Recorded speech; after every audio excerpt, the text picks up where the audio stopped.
டேய் நான் தான்டா ஸ்டாரு. ஏய் நான் தான் ஸ்டாரு. டேய் சொல்லிட்டே இருக்கேன் நான் தான்டா ஸ்டாரு. நான் கூட தான் சொல்லிட்டே இருக்கேன் நான் தான் ஸ்டாரு. டேய் உனக்கு ஒரு தடவை சொன்னா புரியாதா? நான் தான்டா ஸ்டாரு. எத்தனை தடவை சொன்னாலும் நான் தான் ஸ்டாரு. டேய் பாக்குறதுக்கு கீஞ்ச நார்மல் இருக்க நீயாடா ஸ்டாரு. நீ கூட தான் ரோட்ல ஊத்துன தார் மாதிரி இருக்க, நீயா ஸ்டாரு? டேய் ஏன்டா இப்ப சம்பந்தமே இல்லாம பேசுற? நான் சம்பந்தமே இல்லாம பேசினாலும் நான் தான்டா ஸ்டார். டேய் நிறுத்துங்கடா. எதுக்குடா இப்ப சண்டை போட்டுட்டு இருக்கீங்க? கா பாருங்கக்கா, இவன் என்னமோ பெரிய ஸ்டார்ன்ற மாதிரி என்கிட்ட சண்டை போடுறான். நான் தான்க்கா பெரிய ஸ்டாரு. அக்கா நீங்களே சொல்லுங்கக்கா, நான் தான்க்கா பெரிய ஸ்டாரு. யாரு இந்த ரெண்டு மூஞ்சுக்குள்ள ஸ்டாரா? முன்ன பின்ன எங்கேயாவது ஸ்டாரை பார்த்துருக்கீங்களா? டெய்லி என் கண்ணாடியில் பாக்குறேனே. அக்கா அவன் போய் சொல்றான்க்கா, அவன் என் போட்டோவை பார்த்துட்டு சொல்றான்க்கா அவன். நான் தான்க்கா ஸ்டாரு. நீங்க சொல்றது ரெண்டு பேரும் ஸ்டார் கிடையாது. ரியல் ஸ்டார் யாருன்னு ஒருத்தவங்க சொல்லுவாங்க, அதை நீங்க உட்காந்து பாருங்க. ப்ளீஸ் நீங்க பாருங்க சரியா? ஏய் யாரா ரியல் ஸ்டாரு? சரி வாடா போய் பார்க்கலாம். சரி வாடா போய் பார்க்கலாம். ஹலோ ஃப்ரெண்ட்ஸ், எப்படி இருக்கீங்க? உங்களை பார்த்து ரொம்ப நாள் ஆகுது. எனக்கு ரொம்ப ஹாப்பியாக இருக்குது. நீங்களும் ஹாப்பியாக இருக்கீங்களா? ஃப்ரெண்ட்ஸ், ஒரு பெரிய சிட்டியில் மெயினான பிளேஸில் நம்மள மாதிரியே ஒரு குட்டி பையன் இருந்தான். அவன் யார் தெரியுமா? சரி கதையை கடைசி வரைக்கும் கவனமாக கவனிங்க. அவன் பேர் பார்னி மார்டன். அவன் வந்து ரொம்பவே ஏழையாந்தான். அவங்க அம்மா அப்பா நிறைய தப்பு செஞ்சதுனால சீக்கிரமே இறந்து போயிட்டாங்க. அவனுக்கு சாப்பிட கூட வழியே இல்லை. அதனால ஒரு பெரிய பேரலில் தான் தங்கியிருந்தான். அவன் வந்து நிறைய பில்டிங்ஸ் பக்கத்தில் ஒரு பெரிய ரோடு இருந்தது. அங்கே வந்து அவன் எல்லா மக்களுக்கும் நியூஸ் பேப்பர் விற்க ஆரம்பித்தான். அப்போ வந்து கொஞ்சம் காசு கலெக்ட் பண்ண ஆரம்பித்தான். அப்போ வந்து கொஞ்சம் சரி நேரத்தில் கொஞ்சம் காசு கிடைக்கிற நேரத்தில் கொஞ்சம் சாப்பிடுவான். நிறைய காசு கிடைக்கிற நேரத்தில் திருப்தியாக சாப்பிடுவான். ஒரு நாளைக்கு ஒரு வின்டர் சீசன் அப்போது அவன் பேரலில் படுத்து தூங்கிட்டு இருந்தான். அப்போ வந்து நல்லா வின்டர் அடித்ததுனால அவனுக்கு கோட்டு கூட இல்லை. குளிரில் நடுங்கிட்டே இருந்தான். என்னடா பண்ணுறது, குளிரில் ரொம்பவே நடுங்குறேனே, என்ன பண்ணுறது யோசிச்சுட்டு இருக்கும்போது அவள் வந்து சரி நம்ம மார்க்கெட் பக்கமாக போகலாமே, அப்போயாச்சும் நம்மளுக்கு குளிர் தாங்குமான்னு சொல்லிட்டு மார்க்கெட் பக்கமாக நடந்து போயிட்டே இருக்கான். அப்போ வந்து எல்லா கடையும் மூடி இருந்தது. ஒரு கடை கூட திறக்கவே இல்லை. சரி இன்னும் கொஞ்சம் தூரம் நடந்து போய் பார்ப்போம், எந்த கடையாவது திறக்காது சொல்லிட்டு கொஞ்சம் தூரம் போய் பார்த்தான். ஆனால் அப்போ ஒரே ஒரு இடம் ஒண்டி நல்லா வெளிச்சமாக இருந்தது. என்னடா இடம் வெளிச்சமாக இருக்குது, எல்லா கடையும் மூடி இருக்கு, ஏன் இந்த இடம் வந்து வெளிச்சமாக இருக்குன்னு யோசிச்சுட்டு இருக்கும்போது அப்போ வந்து சரி என்னதான் பண்ணலாம், சரி மேலே எடுத்து பார்த்தா என்ன தெரியுமா இருந்தது, காஸ்பல் மிஷன் உங்களை வரவேற்கணும்னு எழுதியிருந்தது. அவனுக்கு ஒன்றுமே புரியல. என்னடா பண்ணுறது, இந்த இடமும் நம்மளுக்கு தெரியாதே, சரி என்னதான் பண்ணலான்னு யோசிக்கும் போது சரி கொஞ்சமாவது நம்மளுக்கு குளிர் அடங்குமேன்னு சொல்லிட்டு உள்ளே போகலான்னு பார்த்தான். அப்போ வந்து அவன் கதவை திறந்த போது அவனுக்கு ஒரு அக்கா முன்னாடி இருந்தாங்க. அவனுக்கு யாருமே தெரியல. மெதுவாக கதை திறந்த போது ஒரே ஒரு அக்கா நின்றுருந்தாங்க. அந்த அக்கா வந்து அவனை ரொம்பவே பாசத்தோடு உள்ளே வரவேற்றாங்க. அதுக்கப்புறம் சரி இந்த இடம் நல்லா குளிர் தாங்குறது மாதிரி இருக்குதே, சரி நம்ம போய் பின்னாடி யாருக்கும் தொந்தரவு கொடுக்காம பின்னாடி போய் உட்காருவோம்னு சொல்லிட்டு பின்னாடி போனான். அப்போ வந்து அவனால பின்னாடி உட்காந்து எல்லாரும் பாட்டு பண்ணாங்க. இவனுக்கு ஒன்றுமே புரியல. அப்போ வந்து மெசேஜ் கொடுக்க ஒரு சில நேரத்துக்கு முன்னாடி ஒரே ஒரு அண்ணா வந்தாங்க. என்னடா அந்த அண்ணா நம்மளுக்கு தெரியவே தெரியாதே சொல்லிட்டு ரொம்ப நேரமாக யோசிச்சுட்டு இருந்தான். அந்த அண்ணா கிட்ட வராங்க. பார்னிக்கு பக்குன்னு இருந்தது. என்னடா பண்ணுறது யோசிச்சுட்டே இருந்தான். அப்போ அண்ணா வந்து ஏன் பார்னி நீங்கள் உட்காந்துருக்க, நீ முன்னாடி உட்காரணும் சொல்லிட்டு அவனை பொறுமையாக முன்னாடி போய் உட்கார வச்சாங்க. அப்புறம் அந்த அண்ணா பார்னியை உட்கார வச்சுட்டு ஸ்டேஜுக்கு போயிட்டாங்க. ஸ்டேஜுக்கு போய் என்ன பண்ணாங்க தெரியுமா, தேவ செய்தியை கொடுத்தாங்க. அதோட தலைப்பு என்னன்னு தெரியுமா, தேவனுடைய விலைமதிப்பில்லாத வார்த்தைன்னு சொல்லிட்டு ஒரு தலைப்பு கொடுத்தாங்க. பார்னிக்கு ஒன்றுமே புரியல. அவன் வந்து எதுக்கு வந்தாங்க, வார்ம் பண்ணுற, அவனோட பாடி வந்து ரொம்பவே கோல்டாக இருந்தது. தன்னுடைய பாடியை வார்ம் பண்ணுறதுக்காக தான் அந்த இடத்துக்கே வந்தான்.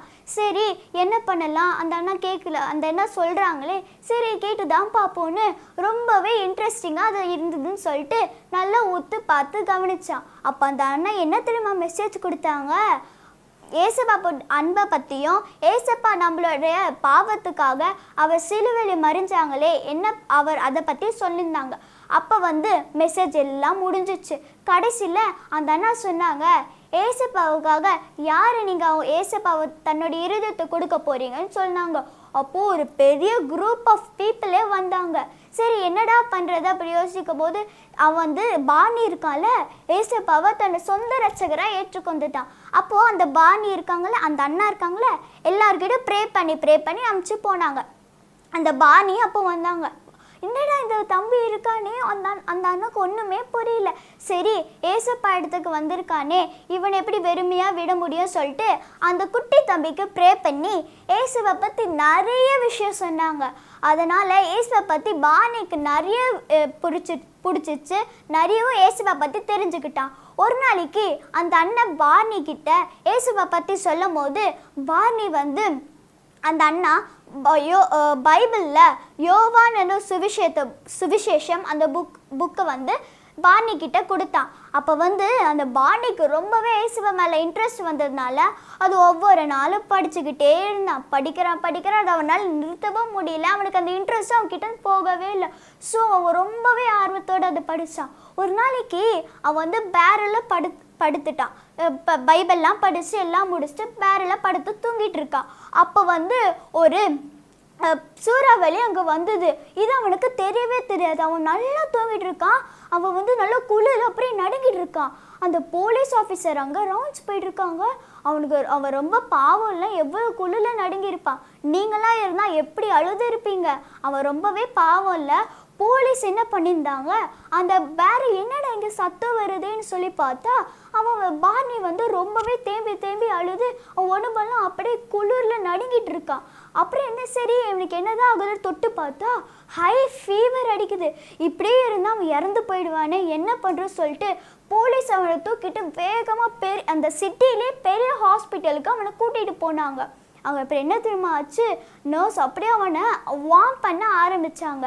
அங்கே இருக்கிறது அந்த டவல் எடுத்து அதில் ஜில் தண்ணியில் முக்கி அவனை வந்து உடம்பு ஃபுல்லாக அவனை அந்த சூட்டை குறைக்கிறதுக்காக அவனை வந்து ஃபுல்லாக வார்ம் பண்ண ஆரம்பித்தாங்க. அதுக்கப்புறம் ஒரு பெரிய பிளாங்கெட் எடுத்து அவனை போற்றி வார்ம் பண்ண ஆரம்பிச்சிட்டாங்க. அதுக்கப்புறம் கொஞ்ச நேரத்தில் அந்த கோல்டு வந்து குறைஞ்சிருச்சு. அப்புறம் என்ன பண்ணாங்க தெரியுமா, அவன் வந்து அந்த நர்ஸ் கிட்ட எனக்கு கொஞ்சம் பைபிள் தாங்கலை இப்படி கேட்டாங்க. அந்த நர்ஸ் அமைதியாகவே இருந்தாங்க. ஏன் தெரியுமா, அவங்க ஏசுவா மேலே பிலீவே பண்ணலை. அவங்க வந்து எதுவுமே சொல்லாமல் அங்கேருந்து போயிட்டாங்க. அதுக்கப்புறம் என்னாச்சுன்னா அவன் நிலைமை ரொம்பவே மோசமாயிடுச்சு. அவன் வந்து இன்னும் இறக்குறதுக்கு இன்னும் ஒரு கொஞ்ச நேரம் தான் இருந்ததுனால அந்த டாக்டர் வந்து என்ன சொன்னாங்கன்னா நர்ஸ் கிட்ட, நீங்கள் வந்து அவன் மேலே நிறைய அன்பு செலுத்துங்க, ஏன்னா அவன் இன்னும் கொஞ்ச நேரத்தில் இறந்து போயிடுவான். அதனால் நீங்கள் அவனை கொஞ்ச நேரம் இருக்கிற வரைக்கும் நீங்கள் அவனை நல்லா சந்தோஷமாக வச்சுக்கோங்கன்னு அப்படி சொல்லியிருந்தான். அப்போ நர்ஸ் வந்து அவன்கிட்ட ரொம்பவே பாசத்தோடு பழக ஆரம்பித்தாங்க. அதுக்கப்புறம் மறுபடியும் அவன் வந்து நர்ஸ் கிட்ட கேட்டான், நர்ஸ் எனக்கு பைபிள் தாங்களே ப்ளீஸ் அப்படி கேட்கும் போது நர்ஸ் சரி இவன் கொஞ்ச நேரத்தில் இறந்தா போக போகிறான், அவனை விருப்பத்தையாச்சும் நம்ம நிறைவேற்றுமேன்னு சொல்லிட்டு ஒரு பைபிள் கொடுத்தாங்க.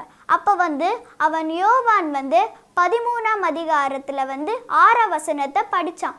அங்கே இருக்கிற நர்ஸ் டாக்டர் அப்படியே அதிர்ச்சியில் ஏசப்பாவை ஏற்றுக்கொண்டுட்டாங்க. அந்த செகண்ட்லே பார்னி இறந்து போயிட்டான். எவ்வளோ சோகமான விஷயம் இல்லை. பார்னி 3 ஆத்துமாவை ஏசப்பாவுக்காக கொடுத்துருக்கான். அப்புறம் வந்து பார்த்தீங்கன்னா அவங்க இறந்து அடக்கெல்லாம் பண்ணி முடிச்சிட்டாங்க.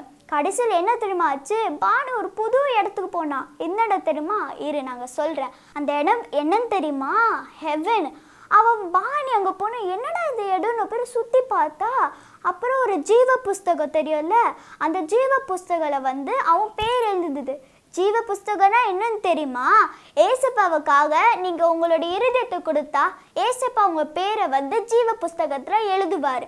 அப்போ வந்து பார்னி ஒரு பேர் ஏசப்பா ஜீவ புஸ்தகத்தில் எழுதியிருந்தார். அவனுக்கு ஒன்றுமே புரியல. அதுக்கு கடைசியில் ஏசப்பா அவனுக்கு ஒரு க்ரௌன் கொடுத்தார். என்ன க்ரௌன் தெரியுமா அதில் வந்து 3 பிரைட்னிங் ஸ்டார். என்னன்னு சொல்லுங்க, கரெக்ட், 2 நர்ஸ் ஒரு டாக்டர். ஏசப்பாவுக்காக அவன் 3 பேரை கொடுத்தாங்கல்ல, அதுக்காக அவனுக்கு 3 பிரைட்னிங் ஸ்டார் இருந்தது. அந்த 3 பிரைட்னிங் ஸ்டார், அந்த 3 பேர் அதோட ஏசப்பாவுக்காக நீங்கள் ஆத்துமா சேர்க்குறீங்களே அது பேர் என்னன்னு தெரியுமா, ஆத்துமா ஆதாயம். அது முடிஞ்சதுக்கப்புறம் ஏசப்பா அதுக்கப்புறம் ஒரு பெரிய பிரைட்னிங் ஸ்டார், சன்னோட பெரிய பிரைட்னிங் ஸ்டார் வந்தது. சன்னே எவ்வளோ பிரைட்னிங் ஸ்டார்னு நீங்கள் சொல்லுவீங்களே, அது சன்னோட செம்ம பிரைட்டிங் சார், நம்ம கண்ணு கூட பார்க்க முடியாது. அதால தான் தூதர்கள் வந்து நம்ம ஏசப்பா ப்ரைஸ் பண்ணும்போது அவங்க வந்து தன்னோட விங்ஸால் தங்களுடைய முகத்தை மறைச்சிட்டு ஏசப்பாவை ப்ரைஸ் பண்ணுவாங்க. புரியுதா எதுக்கு அவங்க வந்து கண்ணை மூடிக்கிட்டு ஏசப்பா ப்ரைஸ் பண்ணுறாங்கன்னு? இப்போ வந்து என்னாச்சுன்னா அவன் வந்து கண்ணை மூடிக்கிட்ட யார் அது இப்படி வெளிச்சமாக இருக்குது இப்படி பார்த்தா ஏசப்பா. அவனுக்கு வந்து ரொம்பவே ஆச்சரியமாக இருக்குது. ஏன்னா அவன் ஏசப்பா பார்த்ததும் இல்லை. ஆனால் என்ன ஒரு ஏசப்பாவில் ஒரு நம்பிக்கை தான் இருந்தது தவிர ஏசப்பா பார்த்ததும் இல்லை. அவனுக்கு ரொம்பவே ஆச்சரியமாக இருந்தது. அப்புறம் அவன் ஏசப்பாவோட ரொம்பவே ஹாப்பியாக இருந்தான். சரி, இப்போ ஒரு ஸ்டார் நம்மளுக்கு ஒரு வசனம் சொல்லி கொடுக்கும், கேட்குறீங்களா? ஹலோ குட்டீஸ், இந்த டைம்லையும் இப்போ நம்ம ஒரு மனப்பாட வசனம் கற்றுக்கலாமா? சரி, என் கூட சொல்லுங்க. அநேகரை நீதிக்குட்படுத்துகிறவர்கள் நட்சத்திரங்களைப் போலவும் என்றென்றைக்கும் சதா காலங்களிலும் பிரகாசிப்பார்கள். தானியேல் 12:3. இந்த வசனத்துக்கான அர்த்தம் உங்களுக்கு புரியலல்ல? நான் ஒரு வாட்டி சொல்லவா? இப்போது ஏசப்பாவெல்லாம் தெரியாதவங்க நிறைய கெட்ட காரியங்கள்லாம் பண்ணிட்டு இருப்பாங்கல்ல, அவங்கக்கிட்ட நம்ம ஏசப்பா பற்றி சொல்லும் போது அவங்க ஏசப்பாவை ஃபாலோ பண்ணாங்கன்னா ஆண்டவர் நம்மளை வந்து ஸ்டாரை போல பிரகாசமாக வைப்பார். அது மட்டும் இல்லாமல் நம்ம எத்தனை பேருக்கு ஏசப்பா பற்றி சொல்கிறோமோ அவங்கெல்லாம் எத்தனை பேர் ஏசப்பாவை ஃபாலோ பண்ணுறாங்களோ அத்தனை ஸ்டார்ஸை நம்ம கிரீடத்தில் ஆண்டவர் நம்மளுக்கு வைப்பாங்க. இப்போ உங்களுக்கு புரிஞ்சிருக்கும்னு நினைக்கிறேன். நம்ம இன்னொரு வாட்டி இந்த வசனத்தை சொல்லலாமா? அநேகரை நீதிக்குட்படுத்துகிறவர்கள் நட்சத்திரங்களைப் போலவும் என்றென்றைக்கும் உள்ள சதா காலங்களிலும் பிரகாசிப்பார்கள். தானியேல் 12:3. ஓகே குட்டீஸ், நீங்கள் இந்த வசனத்தை சூப்பராக கற்றுருப்பீங்கன்னு நினைக்கிறேன். அடுத்த வாரம் இன்னொரு வசனத்தில் மீட் பண்ணலாம். பாய். இப்போ புரிஞ்சுதுடா யார் ஸ்டாருன்னு. டேய் ஆமாடா, இப்போதான்டா எனக்கும் புரிஞ்சுது யார் உண்மையான ஸ்டார்னு. இப்போ புரிஞ்சுதா யார் ரியல் ஸ்டார்னு? புரிஞ்சுதுக்கா. பாருங்க, பாவம் அப்படிங்கிறது இருள், ஏசப்பா அப்படிங்கிறது ஒளி. இந்த பாவம் அப்படின்ற இருள்ல இருந்து ஏசப்பாவாகிய ஒளி கிட்ட கொண்டு வராங்க பார்த்தீங்களா, அவங்க தான் உண்மையான ஸ்டார். கரெக்ட். அப்பனா நான் இனிமேட்டு நிறைய ஸ்டார் சேர்க்க போறேன். நான் தான் நிறைய பேருக்கு ஏசப்பா பத்தி சொல்ல போறேன். டேய் நான் தானே ஏசப்பா பத்தி நிறைய சொல்லுவேன். நான் தான் நிறைய ஸ்டார் வாங்குவேன். இல்லடா, நான் தானே நிறைய சொல்லி நிறைய ஸ்டார் வாங்குவேன். டேய் இல்லடா, நான் தானே நிறைய ஸ்டார் சரி வாங்குவேன். சரி சரி, போதும். நீங்க 2 பேரும் ஏசப்பா பத்தி சொல்லுங்க. அதுக்கு முன்னாடி ஒரு பாட்டு பார்த்துட்டு போய் சொல்லுங்க, ஓகேவா? ஓகே.